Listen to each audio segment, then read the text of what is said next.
ଏବେ ଜଷ୍ଟ ଉଠିକିନା ଆସିଛି ନଦୀ ଆଡ଼େ, କାହିଁକିନା ଆମର ଗାଁ ଆଡ଼େ ବହୁତ ଥଣ୍ଡା ହେଉଛି। ସ୍ୱେଟର ଫୁଟର ଲଗାଇକିନା ଏବେ ନଦୀ ଆଡ଼େ ଆସିଛି, ଏବେ ଜଷ୍ଟ ଉଠିକିନା। ତ ଆମର ଆଡ଼େ ବହୁତ ଥଣ୍ଡା ହେଉଛି ସାଙ୍ଗମାନେ, ଦେଖିପାରୁଥିବେ ଏବେ ବି ଥଣ୍ଡା ଛାଡ଼ିନି, ତା ପୁରା ଲହଡ଼ି ହେଇଛି, ପୁରା ଲହଡ଼ି ଚାଲିଛି ଏବେ ବି, ଆଉ ଥଣ୍ଡା ବି ବହୁତ ପକାଉଛି। ତ ଥଣ୍ଡାରୁ ଧରିକିନା ଗାଡ଼ ପଟେ ଆସିଛି,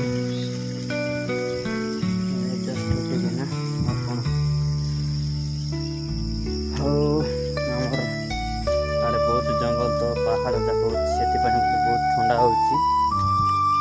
ତ ଏବେ ବି ଥଣ୍ଡାରେ